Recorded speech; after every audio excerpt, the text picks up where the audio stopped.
The air in Deadwood reeked of sweat, gun oil, and cheap whiskey. Dust hung like a curse, choking miners, gamblers, and drifters who crowded the crooked streets. On the rickety steps of a saloon called the Brass Mule, a deal was brewing, not for land, cattle, or gold, but for a woman. Abigail Turner, known as Abby, stood rigid between her father, Elias, and her brother, Clive. At 23, she was deemed too old for marriage by her father's reckoning. Her sun-browned skin, calloused hands, and lean frame marked her as a laborer, not a bride. But her eyes, steady, defiant, challenged anyone to call her worthless. Elias spat into the dirt, wiping his mouth. "She's no use to us. Can't snag a husband, can't bring a dowry, can't give me a grandson. One less mouth is a blessing." Clive smirked. "You'll get a worker, long as you don't mind a sharp tongue. Too proud for her own good." Across from them stood Horace Greevy, the saloon keeper, his red face gleaming with sweat and liquor. He laughed, slapped his belly, and pulled a clinking pouch of coins from his coat. "Don't mind a bit. I'll teach her what pride's worth. Here, more than she's worth, but I'm generous today." He leered at Abby. "Get in the wagon, girl." A rough hand grabbed her arm. Abby didn't scream or cry. She only stared at her father, seeing no regret in his eyes, only relief. The crowd, miners, drunks, cowhands, jeered. "Lucky you, Horace. Bet she'll clean up nice. Useless women belong in saloons or graves." Abby's jaw tightened, her chest a storm of fury and shame, but she stood tall, refusing to break. Then a shadow moved by the general store. A man stepped forward, slow but sure, like a mountain come to life. His buckskin clothes were worn, a hunting knife hung at his hip, and a heavy hide satchel slung over his shoulder. His thick beard and weathered hat hid his eyes. He said nothing at first, striding through the crowd until he faced Horace. The saloon keeper sneered. "What do you want, Boon?" Wayne Boon set his satchel on the table with a thud, furs and leather, the yield of a hard winter's hunt. His voice came low, steady. "If she's useless to you, I'll take her. Not for serving drinks, not for bearing sons. I'll build her a roof. If she wants, she can call it home." The crowd fell silent. Horace blinked. Elias sputtered, "You can't just." "I just did," Wayne cut in.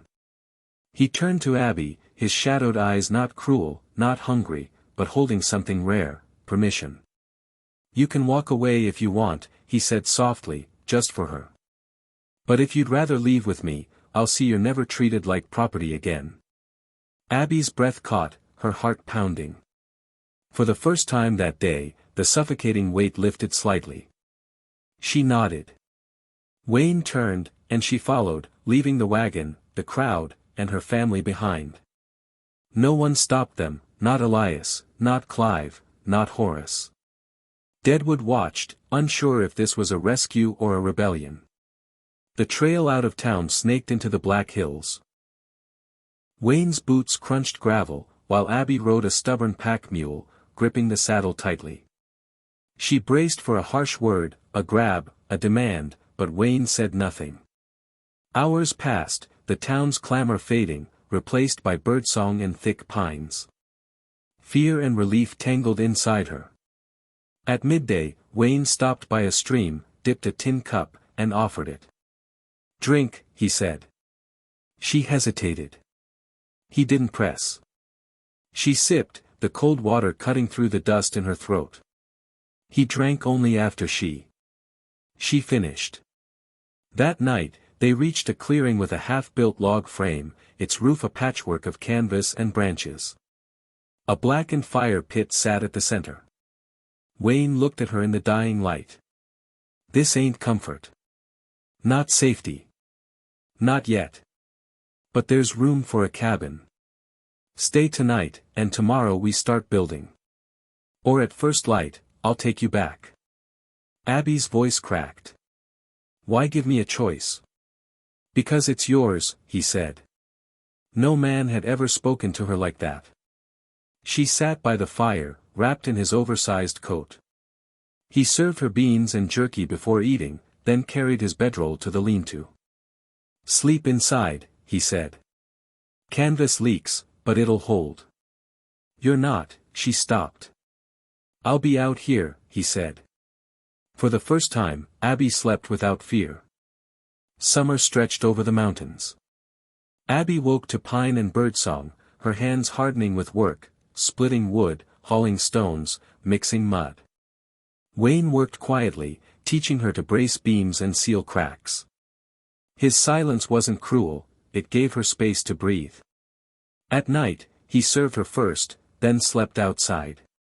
One evening, Abby asked, "Were you always up here?" Wayne shook his head. Carpenter. Built barns, porches, coffins. Had a house by the river. What happened? Took a wife, Leah. Loved birds. Lost her and our boy to cholera. Didn't see much reason to talk after that. Abby's voice softened. My father said I was born wrong. Not pretty, not loud, not fertile.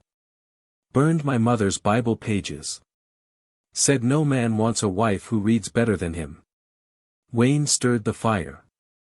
Then we'll fix that. He wrote her name, Abby, on a board, teaching her each letter.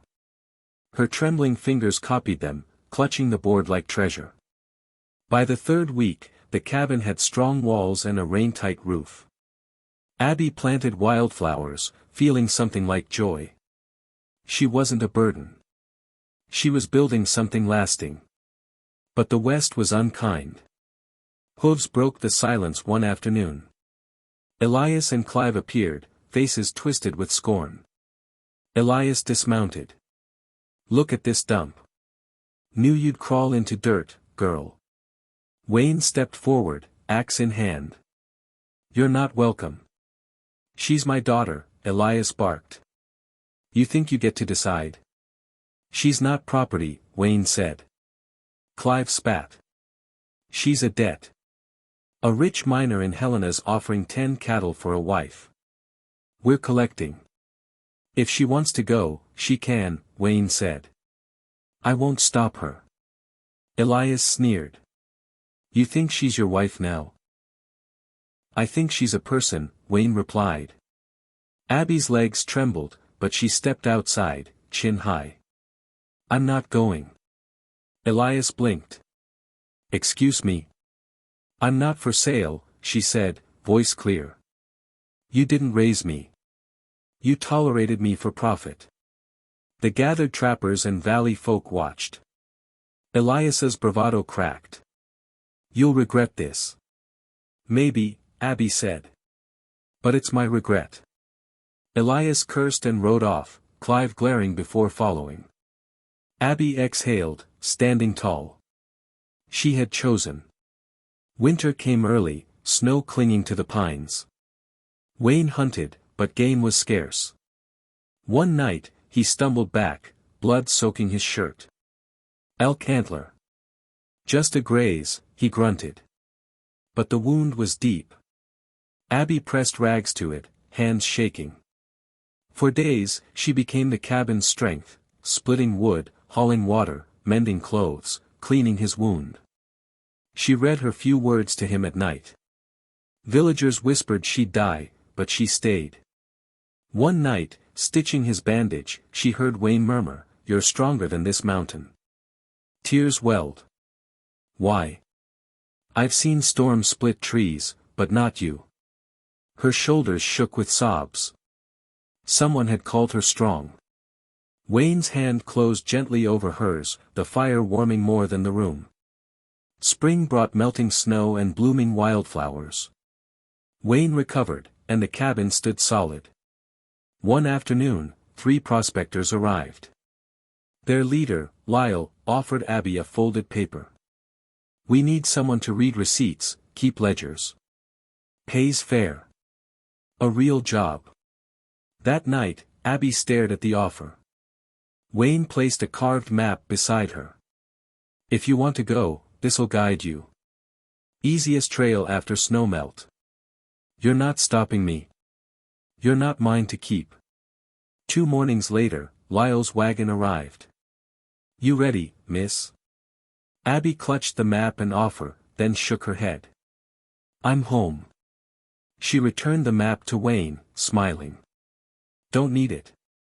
The cabin became a school. Abby taught Valley children to read, their mothers listening as she wrote their names. Wayne carved stools, his quiet pride shining. One Sunday, under a tall pine, Abby wore a flour-sack dress, wildflowers in her hair. Wayne, in a clean shirt, stood beside her. The children scattered petals, a broken fiddle played. Abby took his hands. I was nothing, my worth tied to what others could take. This man gave me a place to stand, a name, a life I chose. Wayne's voice cracked. I built barns, coffins, porches. Nothing was finished until her. She made this home. The crowd cheered. Wayne slipped a carved wooden ring onto her finger, the forest stilling. That night, children whispered letters, chickens clucked, and Abby wrote lesson plans. Wayne carved shelves, and under the Black Hills stars, Abby smiled through tears. Once useless, she was now wife, teacher, builder, free.